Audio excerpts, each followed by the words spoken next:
بسم اللہ الرحمن الرحیم۔ دعا۔ جس کا خدا پر یقین نہ ہو اس کا دعا پر کیوں یقین ہوگا؟ دعا دراصل ندا ہے، فریاد ہے، مالک کے سامنے التجا ہے، اپنی فانی اور محدود زندگی کی کسی الجھن سے نکلنے کے لیے۔ فریاد کا سلسلہ پیدائش سے ہی شروع ہو جاتا ہے۔ معصوم اور بے شعور بچہ فریاد اور پکار سے زندگی کے سفر کا آغاز کرتا ہے اور اس کے بعد یہ عمل جاری رہتا ہے۔ انسان فریاد کرتا ہی رہتا ہے کسی نہ کسی مشکل سے نجات کے لیے۔ بیمار آدمی جب اللہ کو پکارتا ہے تو وہ اپنی بیماری سے نجات چاہتا ہے۔ اسے اللہ کے ساتھ دوسری وابستگیاں یاد نہیں رہتی، وہ صرف علاج چاہتا ہے، معالج چاہتا ہے، شفا چاہتا ہے۔ غریب کی دعا غریبی سے نجات کے لیے ہے۔ محبت کرنے والے اللہ سے محبوب کا قرب مانگتے ہیں۔ غرض یہ کہ ہر انسان ایک الگ خواہش لے کر اللہ کو پکارتا ہے۔ اگر گوش باطن سے سنا جائے تو یہ کائنات ایک مجسمہ فریاد کی صورت نظر آئے گی۔ دعا کا شعور فطری طور پر ودیعت کیا گیا ہے۔ آداب دعا اور فضیلت دعا مذہب نے سکھائے ہیں، لیکن یہ شعور زندگی میں موجود ہے۔ بچہ بیمار ہو جائے تو ماں کو آداب دعا خود بخود آ جاتے ہیں۔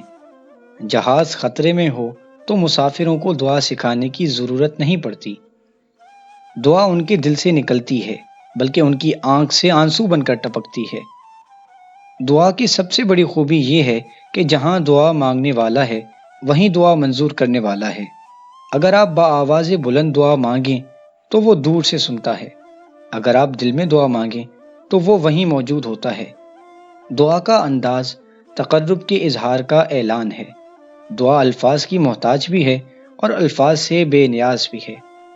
دعا منظور فرمانے والا خود ہی انداز عطا فرماتا ہے۔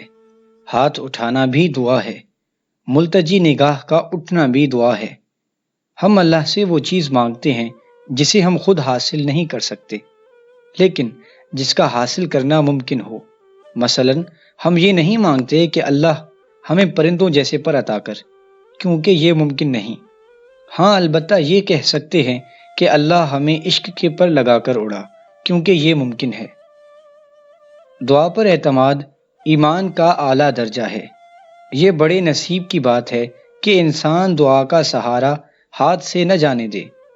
جب کسی قوم یا فرد کا دعا سے اعتماد اٹھ جائے تو آنے والا وقت مصیبت کا زمانہ ہوتا ہے۔ گناہ اور ظلم انسان سے دعا کا حق چھین لیتے ہیں۔ دعا مانگنا شرط ہے، منظوری شرط نہیں۔ اللہ کریم کے پاس مکمل اختیار ہے، چاہے تو گناہ گار کی دعا منظور فرما لے، نہ چاہے تو پیغمبر کی دعا بھی منظور نہ فرمائے۔ نوح علیہ السلام سینکڑوں برس اللہ کے دین کی خدمت کرتے رہے، آخر ان کا بیٹا بھی طوفان کی نظر ہو گیا، لیکن ان کے ایمان میں فرق نہ آیا۔ دعا آخر سوال ہی تو ہے، ماننے والا مانے یا نہ مانے۔ صاحب دعا بھی ابتلا سے گزرتا ہے۔ یہ زندگی ہے، اس میں غم ضرور آئے گا، تکلیف ضرور آئے گی، بیماری ضرور آئے گی اور پھر موت بھی ضرور آئے گی۔ ان حالات میں دعا کا مقام کیا رہ گیا؟ دعا کا یہی مقام ہے کہ انسان تقرب الہی کی خواہش کو کمزور نہ ہونے دے۔ دعا یہ ہے کہ اللہ ہمیں اپنی رحمت سے مایوس نہ ہونے دے۔ دعا یہ ہے کہ ہمارا دل نور ایمان سے روشن ہو۔ دعا یہ ہے کہ اتنا کرم نہ ہو کہ ہم اس کی یاد سے غافل ہو جائیں، اور اتنا ستم نہ ہو کہ ہم اس کی رحمت سے مایوس ہو جائیں۔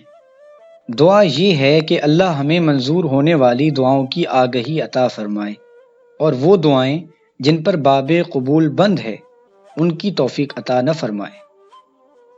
انسان اکثر ان چیزوں کو پسند کرتا ہے جو اس کے لیے نقصان دہ ہیں، اور اکثر ان چیزوں کو ناپسند کرتا ہے جو اس کے لیے مفید ہیں۔ ہم اپنی پسند کی چیزیں مانگتے ہیں اور جب وہ حاصل نہیں ہوتی تو ہم شور مچاتے ہیں، حالانکہ ان کا حاصل نہ ہونا ہی ہمارے لیے مفید ہے۔ اس لیے ضروری ہے کہ مسنون دعائیں مانگی جائیں۔ ہمیں دعاؤں کی تعلیم دی گئی ہے، بچے کے پیدا ہونے سے لے کر میت کے دفن کرنے تک ہر مقام پر دعا کا طریقہ کار بتایا گیا ہے۔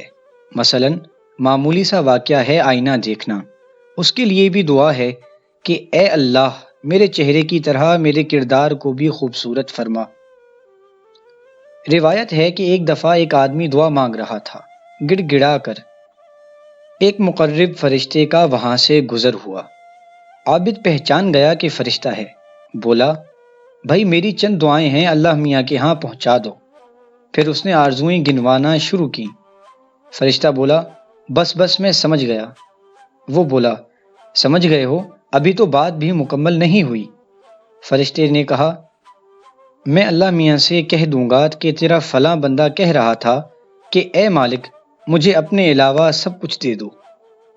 بس بات اتنی سی ہے کہ ہم اس سے اس کے تقرب کے علاوہ سب کچھ مانگتے رہتے ہیں اور پھر گلا کرتے ہیں کہ دعا منظور نہیں ہوتی۔ ہم دوسروں کی تباہی اور ہلاکت کی دعا مانگتے ہیں، کیسے منظور ہو؟ دعا سے بلا ٹلتی ہے، زمانہ بدلتا ہے، انسان اپنے اعمال کی عبرت سے بچ سکتا ہے۔